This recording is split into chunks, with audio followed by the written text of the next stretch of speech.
Hello my dear students, तो economics की video लेकर आया हूं मैं आपके लिए और वो स्टैटिक्स का पार्ट है, यानी कि सांख्यिकी अर्थशास्त्र का। और मोस्ट इंपॉर्टेंट, आप देखिए समय आपके पास कम है, एग्जाम आपके सर पर हैं और वीडियोस हम भी बहुत सारी नहीं ला पा रहे, इसलिए इंपॉर्टेंट पार्ट लेकर आया हूं। आपके एग्जाम में 4 से 6 नंबर में एक क्वेश्चन कोरिलेशन का जरूर मिलेगा। तो कोरिलेशन यानी कि हिंदी में इसे कहते हैं सहसंबंध। ठीक है जी, तो होता क्या है सर, कोरिलेशन का मतलब समझिए, it is used to show the inter relation. कौन सा relation sir? Inter relation between two और मोर देन टू सीरीज। सही है, बड़े ध्यान से समझिए इसका मतलब क्या है। भाई इसका प्रयोग 2 या 2 से ज्यादा श्रृंखलाओं में अंतर संबंध दर्शाने के लिए किया जाता है। श्रृंखलाएं भी कौन सी होगी दोस्तों, ध्यान रखिएगा, इंडिविजुअल सीरीज, यानी कि व्यक्तिगत श्रृंखला में हम क्या करेंगे, देखो 2 या 2 से ज्यादा श्रृंखलाओं में संबंध होता है। इंटर रिलेशन का मतलब है एक में कोई चेंज आया तो दूसरे में भी चेंज आना अनिवार्य है। बड़े ध्यान से समझिए, ठीक है। अब एक बात बताइए, मेरे ज्यादा पढ़ाने या लिखाने से भैंस के दूध देने पे कोई फर्क पड़ता है कि वो कितना दूध देगी? ऐसा तो नहीं है ना। तो यहां कोई डाटा का संबंध नहीं है, यानी कि यहां पर जो कोरिलेशन होगा बच्चों, वो जीरो कोरिलेशन होगा। क्या होगा? जीरो कोरिलेशन भी आप पढ़ेंगे, जीरो कोरिलेशन। तो जीरो कोरिलेशन क्या कहता है? जहां पर शून्य सहसंबंध। शून्य सहसंबंध का मतलब हुआ बच्चों जहां पर एब्सेंस ऑफ कोरिलेशन है। क्या है? एब्सेंस ऑफ कोरिलेशन, यानी कि कोरिलेशन वहां पर उनमें कोई भी अंतर संबंध नहीं है। तो यहां पर आर की वैल्यू कितनी आ जाएगी बच्चों? 0 आ जाएगी। अब ये कोरिलेशन को हम आर से रिप्रेजेंट करते हैं। किससे रिप्रेजेंट करते हैं? आर से। तो उसका सर कौन कौन से डाटा में कोरिलेशन है, संबंध किसमें किसमें? जैसे इनकम और कंजप्शन के डाटा में संबंध मिलेगा, ये आपको पता है ना, आय और उपभोग, आय और उपभोग। इनकम आपकी बढ़ेगी तो आपका कंजप्शन भी बढ़ेगा, आपकी इनकम बढ़ेगी आपका सेविंग भी बढ़ेगा, मतलब इनमें रिलेशन है। प्राइस और डिमांड, किसी कमोडिटी की प्राइस और उसका डिमांड, रिलेशन है कि नहीं? प्राइस बढ़ेगी उसकी तो डिमांड उसका कम होता है, ऐसा ही ना।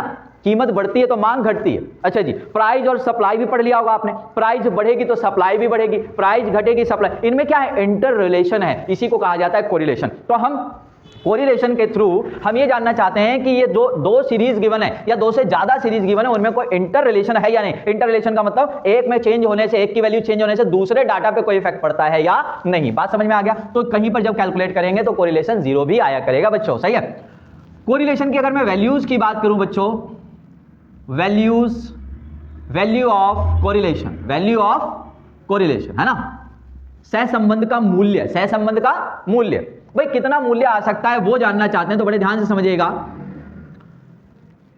-1 to +1, सही है, फ्रॉम -1 to +1।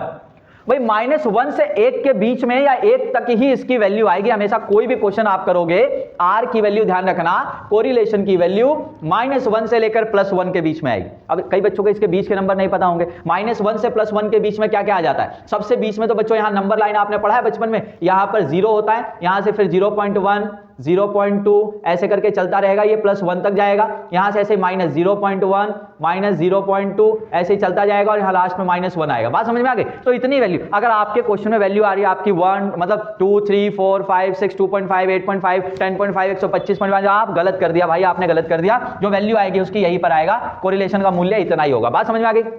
चलिए, अब कोरिलेशन को हमने ये तो कह दिया। कोरिलेशन के हमारे पास ना 2 इंपॉर्टेंट मेथड, एक्चुअली इस चैप्टर में 3 चीजें आपको देखने को मिलेंगी यहां पर, जो कोरिलेशन को कैसे कैलकुलेट किया जाता है। How to calculate correlation. अब ध्यान रखिएगा, इसे कोफिशिएंट ऑफ कोरिलेशन भी कहेंगे। क्या कहेंगे? Coefficient of correlation. हिंदी वाले कहेंगे अरे सर ये क्या आ गया? कोफिशिएंट ऑफ कोरिलेशन यानी कि सहसंबंध गुणांक, यानी कि उसका मूल्य कितना होगा। बात समझ में आ गई? कोफिशिएंट ऑफ कोरिलेशन का मतलब उसकी वैल्यू निकालना है। तो हमारे पास मेथड जो है, कितने मेथड, विधियां हमारे पास कितनी है बच्चों? 3 मेथड हमारे पास रहता है यहां पर। एक रहता है बच्चों स्कैटर डायग्राम। क्या रहता है? Scatter diagram. कई बार ये आ जाता है, हर बार नहीं आता लेकिन कई बार आ जाता है। दूसरा यहां पर रहेगा बच्चों आपके पास Karl Pearson's coefficient of correlation. भाई कार्ल पियर्सन का कोफिशिएंट ऑफ कोरिलेशन रहेगा। और तीसरा लास्ट इस चैप्टर में रहेगा Spearman's rank correlation, rank correlation. भाई ये 3 मेथड आपके इस जो है मतलब इस वाले चैप्टर में आपको पढ़ना होता है कि स्कैटर डायग्राम, कार्ल पियर्सन और स्पीयरमैन्स rank correlation.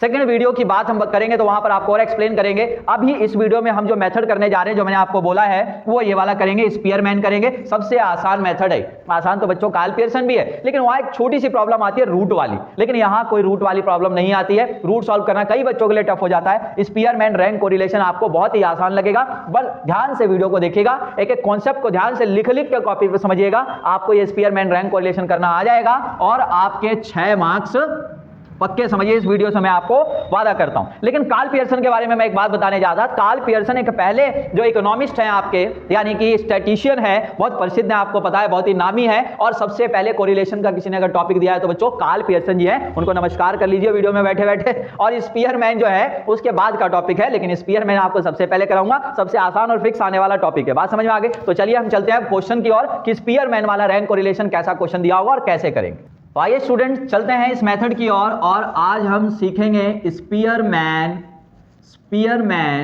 Rank correlation.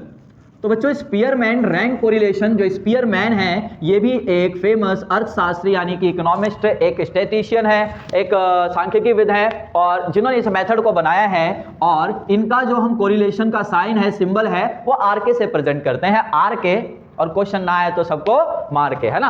Are के बारे में सीखेंगे, रैंक कोरिलेशन, कैसे रैंक को प्रेजेंट करते हैं, ये कोरिलेशन कैसे, किसके थ्रू किसके थ्रू बच्चों, रैंक के थ्रू, सही है। तो ये आर के सिंबल इन्होंने थोड़ा सा चेंज करके दिया है। आइए क्वेश्चन कैसा दिया होगा, बड़े ध्यान से समझिए। आपके पास एक एक्स सीरीज होगी इस तरीके से, बड़े ध्यान से समझ लीजिए। एक्स सीरीज 2 क्वेश्चन कराऊंगा और आपको दोनों क्वेश्चन के अलावा किसी तीसरे, चौथे, 5वें क्वेश्चन की जरूरत नहीं पड़ेगी। स्पीयरमैन इतना छोटा सा मेथड है और इतना गजब का मेथड है, आपको 100% समझ आ जाएगा। बस वीडियो ध्यान से देखते रहिए और सीखते रहिए। सबसे पहला केस, एक्स सीरीज आपको गिवन है, देखिए इस तरीके से 2, 5, 8, 7, 9, आपके 2 सीरीज गिवन है, ध्यान से देख रहे हैं आप लोग। एक्स और वाई आपके 2 सीरीज गिवन है, इंडिविजुअल सीरीज। और आपको क्या करना है, बड़े ध्यान से समझिए। सबसे पहले आपको निकालना है R1 और फिर निकालना है बच्चों R2, राजकुमार राव 1 और 2। चलिए R1 क्या है, रैंकिंग करेंगे हम फर्स्ट वाले सीरीज की, और R2 रैंकिंग करेंगे हम वाई सीरीज की। क्लियर है जी। R1 किसके लिए यूज करूंगा, फर्स्ट सीरीज की रैंक करेंगे हम, एक्स सीरीज की रैंक करेंगे। रैंक करने का मतलब समझिए, छोटे से बड़े नंबर की ओर या बड़े से छोटे नंबर की ओर रैंक करते हैं। मेरा रूल रहेगा, बस जो भी फॉलो करे दोनों में एक ही रूल फॉलो करें। हम चलेंगे छोटे से बड़े की ओर, छोटे वाली संख्या को हम सबसे छोटी संख्या को फर्स्ट रैंक देंगे, फिर उससे बड़ी संख्या, फिर उससे बड़ी संख्या। समझ आया? आइए देखिए, मुझे खुद बताइए एक्स सीरीज में सबसे छोटी संख्या कौन है? सर 1 है, मैं इसको 1 रैंक दूंगा। समझ आ गया? उससे बड़ी संख्या कौन है? सर 2 है, मैं इसे 2 रैंक दूंगा। उससे बड़ी संख्या ढूंढिए, उससे बड़ी संख्या इस सीरीज में ढूंढिए। सर 5 है, इसे मैं 3 रैंक दूंगा। 5 के बाद ढूंढिए सर 7 है, इसे मैं 4 रैंक दूंगा। 8 को सर 5 रैंक दूंगा, उसके बाद 9 को 6 रैंक दूंगा, और इसे 7 रैंक दूंगा, इसे 8 रैंक दूंगा। कोई प्रॉब्लम किसी को? वाई वाले सीरीज में समझिए, वाई वाले सीरीज में सबसे छोटा कौन है? सर 10 है, ये रहा सर, 1 रैंक दूंगा इसे मैं। अच्छा जी, उससे बड़ी संख्या कौन है? 20 है सर, इसे 2 रैंक दूंगा सर। उससे बड़ी संख्या ढूंढिए सर कहां। बस कितना सिंपल, बताओ R1 R2 निकालना क्या मुश्किल है? नहीं है ना बच्चों। तो अब निकालेंगे हम इसके बाद D। क्या निकालेंगे? D कैसे निकालते हैं बच्चों? R1 minus R2, R1 minus R2। लो भाई, R1 माइनस R2 करना आता है क्या?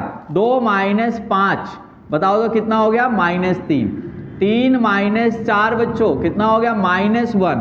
5 माइनस 7 -2। अरे इतना भी नहीं कर सकते ना, तो भाई साहब आपके घर में छोटा बच्चा होगा ना, कोई आपसे कहेगा बताओ चाचू आपसे ये नहीं होता, बताओ आपसे मामा जी ये नहीं होता, है ना। 6 में से 1 गया 5, 1 में से 3 गया -2, 7 में से 8 गया -1, 8 में से 6 गया 2, ये निकल गया बच्चों D। एंड लास्ट स्टेप रहेगा, हमेशा लास्ट स्टेप रहेगा, कभी भी ये स्टेप बढ़ेगा नहीं, D²। यही खास बात है स्पीयरमैन की। कई बच्चे स्पाइडरमैन नाम रख चुके हैं इनका, तो आप लोग भी ऐसा ना करें कि स्पाइडरमैन वाला मेथड, ये D² कर देना, स्क्वायर कर देना है बच्चों। 3 का स्क्वायर करो, चाहे -3 का स्क्वायर करो, 9 आएगा। 1 का स्क्वायर करो, -1 का 1 आएगा। बात समझ में आ गई? टोटल कर लीजिएगा बच्चों, यहां पर ये देखिए बड़े ध्यान से, सिग्मा D² बोलेंगे हम इसको, सिग्मा D²। 52 हो गया बाल को, ये हो गया 52। 2। कोई दिक्कत? आइए आरके का फॉर्मूला आपको समझाते हैं, कितना शानदार फॉर्मूला है। फॉर्मूला लिखते हैं ये 1 minus 6 sigma D square, sigma upon में n क्यूब माइनस n, ये फॉर्मूला रहेगा बच्चों, बड़े ध्यान से समझ लीजिए। क्लियर है? ठीक है जी। आइए क्या क्या है सर इस क्वेश्चन में। 1 इस फॉर्मूले में फिक्स है सर, यहीं रखना है। 6 भी फिक्स है सर इस फॉर्मूले में। सिग्मा डी स्क्वायर कितना निकाला बच्चों आपने? 52 निकाला। सर n का मतलब नंबर ऑफ आइटम होते हैं बच्चों, 1 2 3 4 5 6 7 8 है बच्चों इसमें, है ना। 8 का क्यूब माइनस 8। अब इसका सॉल्यूशन आपके हाथ में बच्चों, देखिए सारा मैंने भर दिया, कैलकुलेशन आपके हाथ में। मैं जैसे कैलकुलेशन कर रहा हूं, आप अगर ट्राई करेंगे तो आपके लिए भी अच्छा रहेगा। 1 माइनस 6 को यहीं लिखा, 52 को भी यहीं लिखा। अब आप क्या करेंगे? 8 का क्यूब निकालेंगे, 8 गुणे 8 गुणे 8, ऐसा भी कर सकते हैं। फिर माइनस 8, मैं क्या करूंगा? 8 कॉमन ले लिया करता हूं। अंदर क्या बच गया बच्चों? 8 का स्क्वायर, भाई 3 थे ना तो 2 बच गया, यहां 1 बचा। 8 ही था ना तो 8 कॉमन आ गया, 1 बचा। चलिए आगे करते हैं। 1 माइनस 6 52 का 52 अपॉन में 8 का 8, ये कितना हो गया बच्चों? 8 8 64 माइनस 1 63 हो गया बच्चों। आइए देखिए किससे कौन कट जाएगा भाई? 3 से 3 दूनी 6, 3 दूनी 6, 3 एकम 3। चलिए देखिए बच्चों, और कुछ कट रहा है यहाँ पर तो काटते चले जाइए। 2 चौके 8 हो गया बच्चों। चलिए 4 से अगर मैं इसको काटूंगा ये भी कट जाएगा। 4 एकम 4, 4 तिया 12, सही है जी। और कुछ किसी से नहीं कटने वाला बच्चों। यहाँ पर लेकर आते हैं इसको। 1 माइनस 13 अपॉन में 21 माइनस करूंगा तो बच्चों ये आ जाएगा 0.39। This is the answer. ये हो गया बच्चों आपका आर के, कितना हो गया? 0.39 प्लस का। अब ये प्लस माइनस में आंसर आने का मतलब भी आपको हम सेकंड पार्ट या किसी थ्योरेटिकल पार्ट में आपको बता देंगे। तो उम्मीद है आपको ये क्वेश्चन समझ में आ गया होगा। स्पीयरमैन का ये सबसे बेसिक क्वेश्चन है और इसके बाद एक एडवांस क्वेश्चन है। एडवांस के नाम पे ऐसा नहीं है कि उसका भी first level, second level, third level, ऐसा कुछ भी नहीं है। बहुत ही सिंपल क्वेश्चन होता है। आप स्क्रीनशॉट लेना चाहते हैं, स्क्रीनशॉट ले लीजिए। अगर आपने लिख लिया है वीडियो को पॉज कर करके तो बहुत अच्छी बात है। इसकी प्रैक्टिस से आप तो पहले ऐसे क्वेश्चनों की आप 2 क्वेश्चनों की प्रैक्टिस करें, उसके बाद जो सेकंड लेवल करा रहा हूं वो भी करें। और यह आपका 6 नंबर यहां पर भाई साहब 6 मार्क्स ये हो जाएंगे पक्के। तो आइए स्टूडेंट लेते हैं क्वेश्चन, और एडवांस लेवल वाला जो आपके पेपर में आने के चांसेस होते हैं उससे मैं थोड़ा सा आप लेवल लूंगा। मतलब जो आपके एग्जाम में आता है मैं बताऊंगा उसमें कितने पार्ट तक आता है और मैं जो ले रहा हूं उसमें कितना फर्क है। तो आइए, लगभग आप इसके क्वेश्चन की प्रैक्टिस से आप जंग जीत जाएंगे। ये सीरीज है बच्चों, मेरे पास 2 सीरीज मैंने ये लिया है। बड़े ध्यान से आप इस क्वेश्चन को समझिए। ये 2 सीरीज मेरे क्वेश्चन में गिवन होगा और मुझे इससे आपको याद ही हो गया होगा। अभी हम लोग क्या निकालेंगे? सबसे पहले R1। क्या निकालेंगे बच्चों? R1। सबसे पहला स्टेप हमारे पास रहने वाला है वो है R1 निकालने का। तो R1 निकाला जाता है। उसके बाद दूसरा स्टेप क्या होगा बच्चों? आपको वो भी याद है, R2 निकाला जाता है। उसके बाद भी सारे बच्चों को स्टेप याद आ गया होगा। D निकालेंगे, R1 माइनस R2। अरे सर ये तो सारा वही है जो अभी आप करवा रहे थे, बिल्कुल। और लास्ट स्टेप क्या निकालेंगे? D square. तो बच्चों ये स्टेप तो बिल्कुल सिमिलर होंगे, लेकिन थोड़ा सा डिफरेंट क्या है आइए समझते हैं। देखो बच्चों, तो एक्स सीरीज में रैंकिंग करेंगे। सबसे छोटा नंबर ढूंढिए, कहाँ है सर? सबसे छोटा नंबर ये रहा सर 9। इसको मैंने 1 रैंक दे दिया। 9 के बाद दूसरा नंबर ढूंढिए बच्चों, तो 11 मिल रहा है आपको। 11 हो गया आपका 2 रैंक। क्लियर है? चलिए अब देखिए बच्चों, अगला रैंक देना है मुझे 3, और 3 देना है तो उससे बड़ा नंबर ढूंढ रहा हूं। तो 13 मिल रहा है, लेकिन 13 2 बार मिल रहा है बच्चों। अब एक बात बताओ, ये नाइंसाफी नहीं हो जाएगी? मैं एक को 3 दे दूं, एक को 4 दे दूं, किसी को भी 3 4 दे दूं? तो इस केस में क्या करना है आपको? जब भी रिपीटिशन का मामला आएगा बच्चों, तो आपको क्या करना है? बड़े ध्यान से समझ लीजिए, यहां पर मैं मेंशन कर दे रहा हूं, सही है। अगर रिपीटिशन आता है बच्चों, यहां पर देखिए पहले वाले के लिए अगला रैंक कौन सा देना है बच्चों? 3 और 4 ना। मैं यहां लिख लूंगा 3 प्लस 4। कितने बार हुआ? 2। 2 से डिवाइड कर दीजिए, 7 को 2 से डिवाइड करेंगे 3.5, और मैं 3.5 रैंक इसे दे दूंगा, 3.5 इसे दे दूंगा, कोई दिक्कत वाली बात नहीं। एक बात बताओ, एक बेटा आपका छोटा है, उसको आपने जो है 1 रुपए दे दिए, लेकिन उससे बड़े वाले 2 बेटे अगर बराबर बराबर उम्र के हैं तो आप किसी को 20 किसी को 30 तो नहीं दे सकते ना, दोनों पैसे को आप डिवाइड करके इक्वल कर देंगे। मतलब क्या हुआ, आपके पास अगर 2 लोगों को देना है जितना पैसा 2 से डिवाइड कर ले, 3 लोगों को देना है 3 से डिवाइड करो, अभी आएगा समझ में आ जाएगा, सही है। तो ये हो गया। लेकिन बच्चों रैंक कहां तक कंप्लीट हो गई, ध्यान रखो 4 तक कंप्लीट हो गई, पैसा उतना जेब से जा चुका है, 4 रैंक हो गया ना। अगला 5वां रैंक देना है, बताओ 5वां रैंक किसको दें, 5वां रैंक दे दें सर, किसको दे दें 5वां रैंक, कौन है भाई, 5वें रैंक के लिए सर 15 है, कौन है 15, लो सर इसको 5वां रैंक दे दिया।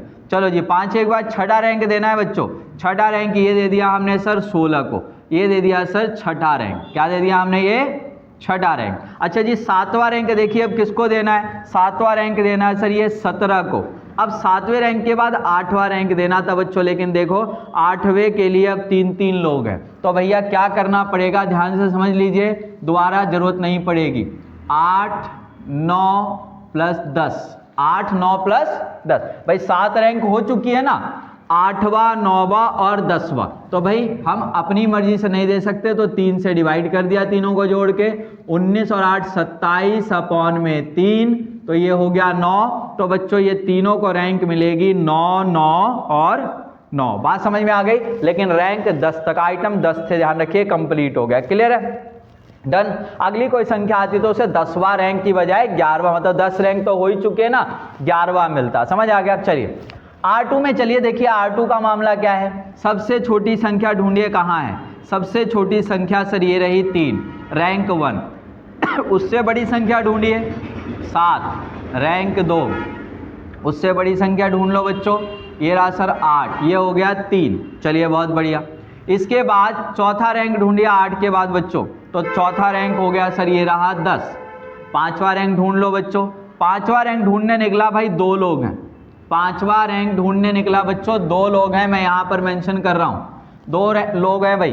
देखो कितने रैंक हो गए, 4 ना, 5वां प्लस 6ठा डिवाइडेड बाई 2, भाई 2 बार रिपीट हो ना 2 से डिवाइड, 11/2 कितना आ जाएगा 5.5, तो बच्चों यहाँ पर 5.5 और ये रहा 5.5, डन। लेकिन रैंक कहाँ तक कंप्लीट हो गई, 6 तक। अगला रैंक 7वां रैंक डालो भाई, कहाँ 7वां रैंक किसको मिलेगा सर, 7वां रैंक मिलेगा इसको, ये रहा सर 7वां रैंक। 8वां रैंक किसको मिलेगा सर, ये रहा सर 8वां रैंक, डन। अच्छा देखो 5.5 3 जगह लिखना था अरे एक बार देख लूँ मैं, नहीं ठीक है 2 जगह लिखना था, कहाँ लिखना था, 12 पे, ये हो गया था 5 6 तक हो गया था। 7वां रैंक ये दे दिया मैंने, 8वां रैंक ये दे दिया बच्चों।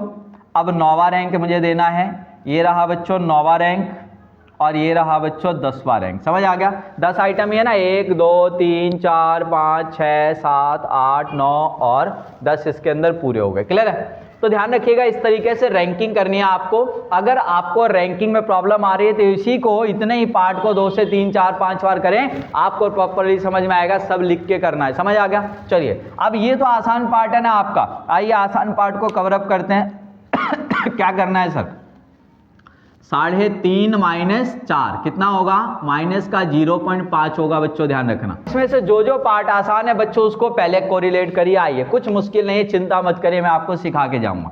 2 का स्क्वायर 4, 2 का स्क्वायर 4, 5 का स्क्वायर 25, 1 का स्क्वायर 1, 9 का स्क्वायर 81, 1 का स्क्वायर 1, क्लियर है बच्चों। आइए मैं आपको इसी बेसिक पार्ट में एक चीज समझा के जाता हूं, बड़े ध्यान से आप समझ लीजिए, आपको मामला क्लियर नजर आएगा सारा का सारा। जब भी ये पॉइंट में वैल्यूज आएंगे ना, इस वाले मेथड जब ये वाला क्वेश्चन आएगा तो 0.5 ही आएगा, ध्यान रखना, एक तो 0.5, उसके अलावा कुछ नहीं आएगा, 100% कह रहा हूं 0.5 आएगा, समझ आ गया। आइए मैं आपको एक शॉर्टकट बताता हूं, यहां पर ध्यान रखिए। जैसे आपको पता होगा कि 5 का स्क्वायर कितना होता है 25, है ना, 15 का स्क्वायर कितना होता है 225, 25 का स्क्वायर कितना होता है 625, 35 का स्क्वायर अब नहीं पता, कैसे निकालते हैं शॉर्टकट देखिए। 5 का स्क्वायर, लास्ट में 5 है ना, 5 का स्क्वायर कितना होता है 25, 3 का अगला नंबर क्या होता है 4, 4 तिया 12, ऐसे लिख दीजिए। 45 का स्क्वायर क्या होगा सर? ऐसे ही 5 का स्क्वायर कितना? 25। 4 का अगला नंबर क्या होता है? 5। 5 चौके 20। ये आंसर हो गया। आपको 85 का स्क्वायर निकालना है। 5 का स्क्वायर कितना होता है? 25 लिख लीजिए। 8 का अगला नंबर क्या होता है? 9। 9 8 है 72। समझ आ गया? आपको 65 का स्क्वायर निकालना है। 5 का स्क्वायर कितना होता है? 25। 6 का अगला नंबर कितना? 7। 42 हो गया। समझ आ गया? 6 7 42। कोई दिक्कत है? ये शॉर्टकट निकाल। अरे तो सर ये तो पूरा निकाल रहे हो तो पॉइंट में। अरे भाई तो चिंता काहे करते हो? ध्यान से देखिए। अब 3.5 के स्क्वायर का मतलब क्या हुआ कि 3.5 गुणा 3.5। पॉइंट हटाइए, 35 ही तो बना ना। 35 का स्क्वायर आप शॉर्ट में निकाल लीजिए, चाहे करके निकाल लीजिए, मर्जी है आपकी। 3.5 इंटू में 3.5 करके ऐसे निकाल लीजिए, आपका आएगा यही 1225 आएगा। पूरा मल्टीप्लाई करेंगे कितने के बाद पॉइंट लगाना है? 1 2 2 संख्या के बाद। तो रहा सर 12.25 12.25। समझ आ गया? ऐसे ही 15 का स्क्वायर कितना होता है? 225। तो 2 के बाद पॉइंट लगाना है, ये बन गया 2.25। आइए टोटल करते हैं अब। सिग्मा डी स्क्वायर निकालना है वही। अब टोटल करने में कई बच्चे घबराएंगे। अरे पहले आपको जैसे भी टोटल करना है करो। देखो मेरा तरीका क्या है मैं आपको बताता हूं। पहले प्योर नंबर की टोटलिंग करो। 81 और 1 82 है ना, 82। 82 और 30 कितने हो जाएंगे बच्चों? चलो बाद में देखो। 82 और 1 83। 83 और 5 88। 88 और 10 98। 108। 108 और 4 112। 112 और 4 116। 116 हो गया। 116 और 30 कितने हो गए? 146। 146 और 2 148। 148 और 12 160। 160 हो गया। 160 ये देखो हो गया, ऐसे मैंने सोच लिया 160। 25 वाले 25 25 25 25 4 25 जोड़ूंगा 0.5 के 1 रुपए बन जाएगा। पूरा 1 बनता है, ध्यान रखना भाई। 25 पैसे 25 पैसे 25 पैसे 25 पैसे 1 बन गया, यानी कि 161 आपका ये हो गया। ज़्यादा कम होता तो 0.5 में कुछ भी आता। चलिए आइए, आर के का फॉर्मूला क्या होता है ये ध्यान से आप समझिए। 1 - 6 सिग्मा डी स्क्वायर आपको याद होगा, अपॉन में n³ - n। यही है ना फॉर्मूला। आइए अब आपका नया इसमें क्या जोड़ने वाला, क्या एडवांस लेवल हो गया ऐसा बात समझिए बड़े ध्यान से। आपके इस पूरे श्रृंखला में कितने नंबर रिपीट हुए थे, बस मुझे इतना बताइए। Sir 3 number. एक बार नंबर रिपीट हुआ आपका इस वाले में 13 नंबर रिपीट हुआ। फिर अगला कौन सा नंबर रिपीट हुआ? इसी में 18 रिपीट हुआ। फिर अगला कौन सा नंबर रिपीट हुआ था यहाँ पर? ये वाला पार्ट। कौन सा नंबर रिपीट हुआ था? ये वाला याद होगा आपको। कौन सा नंबर रिपीट हुआ था बच्चों? ये इस वाले में से रिपीट हुआ था 12। बात समझ में आई?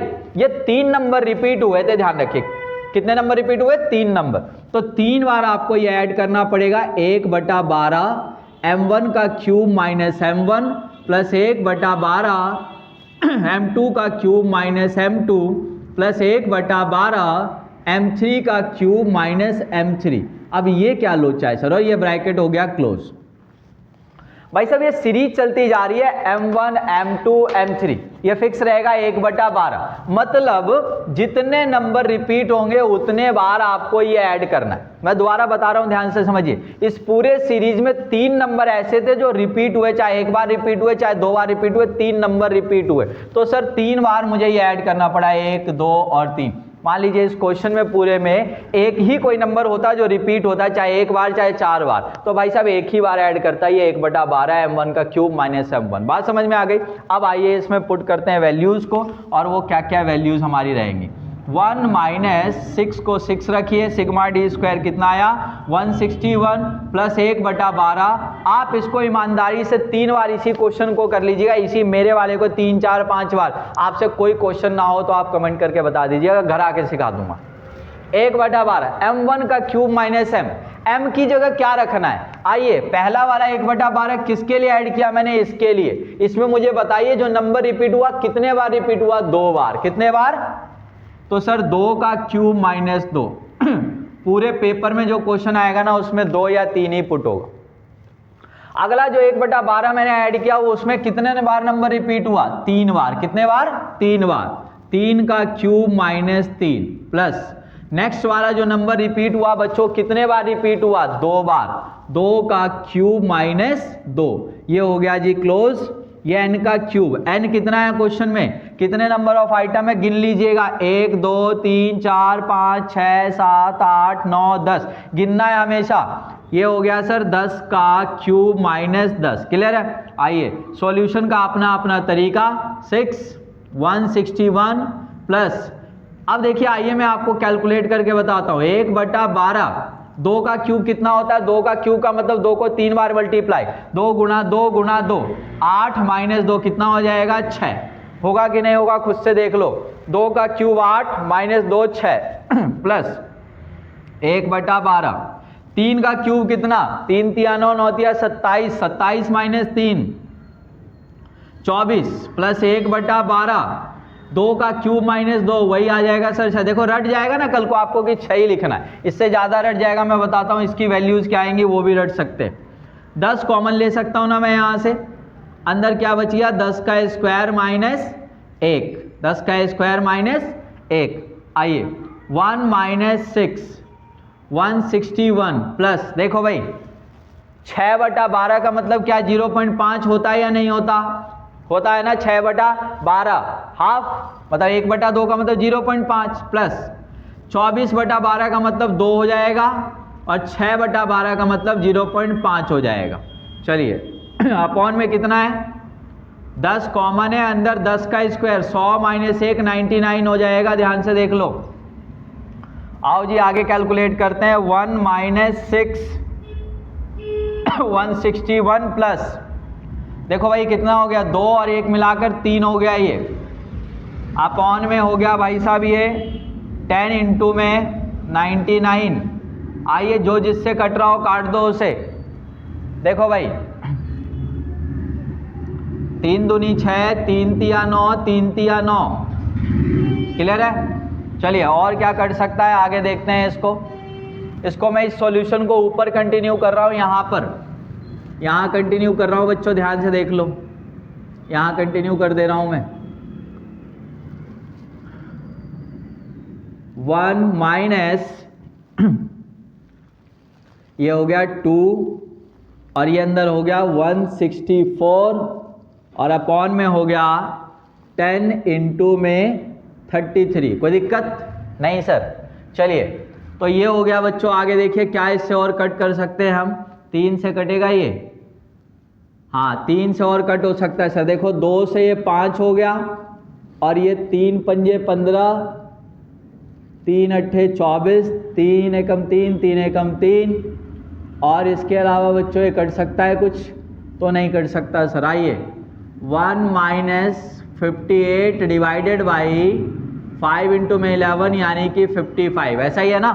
11 पंजे 55, ऊपर कितना आया है सर? 58 आया है। परफेक्ट है। चलिए आगे चलिए भाई। अब क्या आएगा यहाँ पर आ जाएगा 1 माइनस 1 पॉइंट, देखो ऊपर का बड़ा संख्या है ना, तो अब कितना आएगा? 55, यानी कि अब बच गया हमारे पास 3, तो 3 0 ये हो गया 3 0, यानी कि ये हो जाएगा 0 पॉइंट, ये हो जाएगा 300, तो 5 30, तो 5 से ये अप्रोक्स यहाँ पर आएगा ऐसे। और जब इसको आप माइनस, तो ये आपका आंसर जो आ जाएगा आर के का आंसर आ जाएगा, माइनस में आंसर आएगा, आप सबको पता है, और माइनस का 0.05 आपका ये आंसर आ जाएगा। सही है जी। तो ये आपका आंसर हो गया, इसका सॉल्यूशन हो गया। क्लियर है। तो अगर आप इस क्वेश्चन को 4 से 5 बार सॉल्व कर ले तो भाई साहब आपके 6 नंबर पक्के हो जाएंगे। और इसी तरीके की वीडियो देखने के लिए हमारे चैनल पर बने रहें। वीडियो पसंद आई हो जरूर शेयर कीजिएगा अपने 5 दोस्तों को, इतना कार्य जरूर करें। वीडियो को लाइक कर दीजिएगा, चैनल पर नए तो सब्सक्राइब कर लीजिएगा। आप सभी को सूरजमाला कार का नमस्कार।